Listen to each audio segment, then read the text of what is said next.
তোমাদেরও কি মনে হয় সন্ধ্যেবেলা অফিস থেকে বাড়ি ফিরে কিছু চটপটা খাই, একটু চায়ের সাথে কিছু চটপটা হলে ভালো লাগে? তাহলে ঝটপট করে দেরি না করে অফিস থেকে আসার সময় বাজারের থলিটা হাতে নিয়ে বাজারে চলে যাও। বাজারে গিয়ে অল্প করে ঢ্যাঁড়স কিনে নিয়ে ঝটপট ব্যাগপত্র গুছিয়ে নিয়ে নিজের বাড়িতে চলে আসো।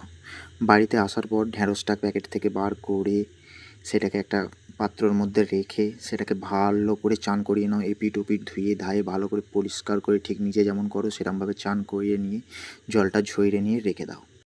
ফার্স্টে যে জায়গায় ঢ্যাঁড়সটা কাটাকাটি করবে সেই জায়গাটা ভালো করে মুছে নিয়ে ঢ্যাঁড়সটাকে মধ্যিখান দিয়ে দু আধখানা করে সেটাকে ছোট ছোট পিস করে নাও। ঢ্যাঁড়সটাকে মধ্যিখান থেকে কুচোকুচি করার আগে তোমরা যদি এখনও আমার চ্যানেলটাকে সাবস্ক্রাইব না করে থাকো তাহলে এক্ষুনি চ্যানেলটাকে সাবস্ক্রাইব করে দাও, ভিডিওটাকে একটা লাইক করে দাও।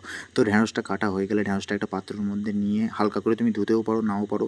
তারপরে এর মধ্যে একটু বেসন, পরিমাণ মতো বেসন দেবে, তারপরে একটা ম্যাগি মশলা দেবে, একটু নুন, একটু জিরে, পরিমাণ মতো শুকনো লঙ্কা, তারপরে একটু ধনে গুঁড়ো দেওয়ার পরে এটার ওপরে পাতিলেবুটা নিচড়ে একদম ওর রস রুহু থেকে বার করে নিয়ে তাতে একটু সর্ষের তেল ঢেলে দাও। ঢেলে দিয়ে তেলটা দেওয়ার পরে তেল কিভাবে মাখাতে হবে সেটা আশা করছি তোমাদের এখানে বলতে হবে না, তোমরা ভালোই পারো তেল মাখাতে। কিছুক্ষণের জন্য এটাকে রেস্টে দিয়ে দাও। রেস্টে দেওয়ার পরে একটা পাত্রে একটু জল গরম করতে দাও, তাতে দুধ দাও। দুধ দেওয়ার পরে সেটাকে একটু নাড়িয়ে চাড়িয়ে নিয়ে একটু দুধটাকে ভালো করে মিক্স করে নেওয়ার পরে তাতে চা পাতা ঢালো।